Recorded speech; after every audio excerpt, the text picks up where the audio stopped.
Bonsoir à toutes et à tous. Je suis effectivement ravie de voir que nos rencontres d'été révolutionnaires ramènent du monde pour cette deuxième édition.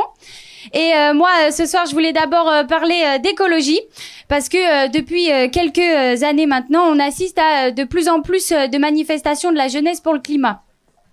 Et moi, ça a d'ailleurs participé à ma propre politisation. Je me suis effectivement demandé, je me suis posé la question de comment faire pour ne pas compromettre nos vies futures sur Terre.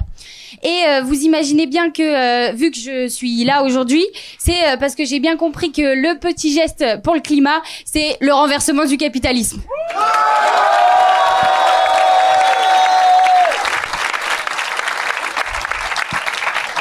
Et donc voilà, on voit été après été les températures grimper. On voit de plus en plus de catastrophes climatiques. C'était le cas notamment cet été au Bangladesh où des inondations ont fait rage. On compte 13 morts et près de 4,5 millions de sinistrés. Les pluies de mousson causent chaque année des dégâts considérables dans ce pays, mais le réchauffement climatique accroît leur ampleur et leur fréquence. On a vu aussi des incendies brûler plus de 4000 hectares sur l'île portugaise Madère, bien loin du tube de l'été qui nous décrit une île sous les parasols. C'est également en Grèce que les incendies ont provoqué la mort d'une personne et ont blessé 71 autres. Une centaine de maisons et près de 10 000 hectares ont brûlé. La Grèce est particulièrement vulnérable aux incendies de forêt, surtout après des hivers très secs. Les mois de juin et de juillet ont été les plus chauds depuis le début de la collecte des statistiques, c'est-à-dire depuis 1960. Et tout ça, c'est bien évidemment l'œuvre du dérèglement climatique. Et même si notre été à nous en France n'a pas été spécialement chaud, de manière générale, 2024 semble être l'année la plus chaude jamais enregistrée. Et chaque année, on bat des records puisqu'on disait strictement la même chose pour 2023. Les scientifiques, ils nous répètent qu'il est trop tard pour éviter les degrés en trop et éviter les conséquences graves sur lesquelles on pourrait tomber. Par contre, quand bien même les degrés augmentent sur toute la planète, on ne peut pas passer à côté des inégalités présentes face à l'accès au rafraîchissement. Si on ne possède pas de résidence secondaire au bord de la mer ou à la campagne et qu'on n'a pas forcément les moyens de se payer des vacances à la plage, on est contraint de crever de chaud en ville. Et ces villes qui ne sont faites que de béton et où il n'y a que très peu de verdure pour espérer se rafraîchir. Sans parler même des appartements qui sont des passoires énergétiques. L'hiver, on a trop froid et l'été, beaucoup trop chaud. Ces appartements sont d'ailleurs bien souvent occupés par les plus précaires d'entre nous, puisque les plus petits appartements sont les plus énergivores. En effet, 34% des logements de moins de 30 mètres carrés ont une étiquette F ou G.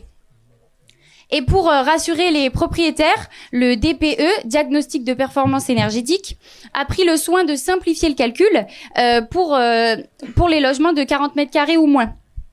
Autrement dit, cet assouplissement permet à peu près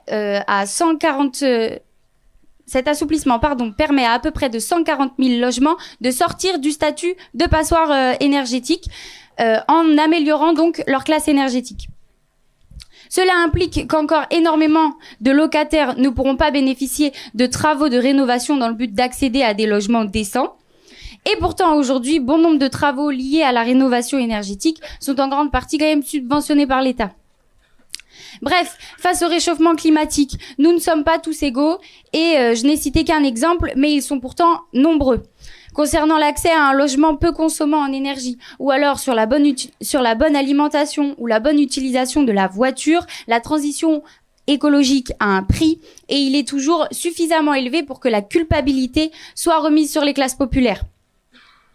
C'est-à-dire les travailleurs les plus pauvres à qui on dit que tout le monde devrait faire quand même un petit effort, alors que ce sont en fait les grands capitalistes qui polluent le plus, d'une part par leur propre consommation personnelle de jets privés et d'autre par leur production irrationnelle.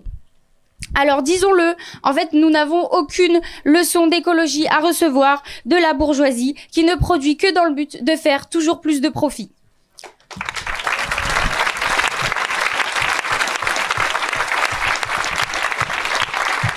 Et donc il faut renverser cette société pour que les travailleurs et les jeunes de toute la planète se préoccupent réellement de l'urgence climatique. Et nous les jeunes qui sommes nombreux ce soir, nous avons un rôle à jouer.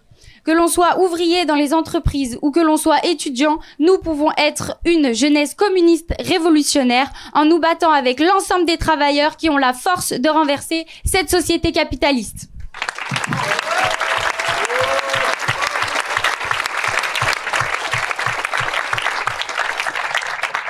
Et donc, les inondations au Bangladesh dont j'ai parlé juste avant n'interviennent pas à n'importe quel moment non plus. Elles ont débuté 2 semaines après la chute spectaculaire du régime de Sheikh Hasina. En effet, il y a eu des manifestations monstres qui ont rassemblé des millions de gens dans le pays. Et l'étincelle de cette révolution sont des étudiants refusant de voir les soutiens du parti au gouvernement s'accaparer le tiers des emplois dans la fonction publique. Alors qu'aujourd'hui, les jeunes diplômés bangladais subissent la violence de l'inflation du chômage. Cette mobilisation a été violemment réprimée par les milices du régime, la police et l'armée. Des couvre-feux et des coupures d'internet ont été mis en place également. Et pour que les étudiants baissent la tête, le gouvernement a multiplié les arrestations et tortures contre tous ceux perçus comme meneurs. Et en tout, 400 Bangladais sont morts sous les coups du régime. Et c'est toute cette violence qui a poussé des pans entiers de la population à rejoindre les étudiants jusqu'aux ouvriers du textile qui montaient déjà des barricades en novembre dernier dans leur lutte pour leurs conditions de travail. Pour éviter qu'une situation se reproduise, c'est le patronat lui-même qui a fermé les usines, malgré que l'industrie du textile soit un secteur primordial de son économie. Et donc, c'est cette alliance entre les travailleurs et les étudiants qui a fait tomber le régime de la première ministre Sheikh Hasina le 5 août dernier. Oui, ce sont des milliers de manifestants qui ont reproduit les scènes spectaculaires qu'on a vues 2 ans plus tôt au Sri Lanka en envahissant le palais résidentiel de la dictatrice au pouvoir depuis 15 ans. Ce gouvernement qui devenait de plus en plus autoritaire et qui voulait affirmer davantage son pouvoir avec ce projet de loi. Pendant que les manifestants se servaient dans ces placards, l'état-major a sacrifié Hasina par crainte d'une rébellion de ses propres soldats. Tous les gouvernements impérialistes ont célébré cette reprise en main de l'armée sous couvert de transition démocratique. Encore une autre. Alors, transition démocratique soit, mais surtout transition capitaliste, puisque le nouveau chef du gouvernement, Mohamed Yunus, prix Nobel de la paix, est un homme qui a participé au développement de la politique des microcrédits. Et donc, rien de bien révolutionnaire. Parce que oui, le but de n'importe quel parti au Bangladesh, c'est de préserver l'État en place et donc l'ordre capitaliste. Cette seconde libération, comme les Bangladais l'appellent aujourd'hui, a démontré que des mobilisations de jeunesse sont capables d'ouvrir une brèche dans laquelle la classe ouvrière peut défendre ses intérêts. C'est pour cette raison que nous apportons toute notre solidarité à cette révolte. Les masses populaires du Bangladesh ont démontré qu'il est en leur pouvoir de s'opposer victorieusement à la barbarie du capitalisme jusqu'à chasser les dictateurs qui la représentent. Et d'ailleurs, si on pouvait se balader dans les rues, on n'y verrait plus aucun flic, puisqu'ils se terrent dans leur commissariat par peur des représailles. Des comités anti-inflation surveillent les prix dans les supermarchés, tandis que la population monte des comités de quartier pour assurer sa défense. À l'heure où je vous parle, des affrontements ont lieu entre une partie de l'armée et les étudiants.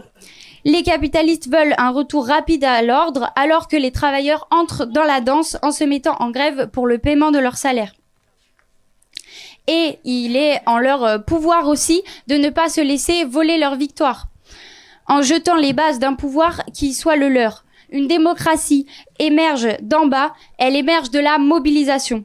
Et donc les revendications des classes populaires du Bangladesh sont évidemment les nôtres, vivre dignement et pas survivre, décider démocratiquement de notre propre sort.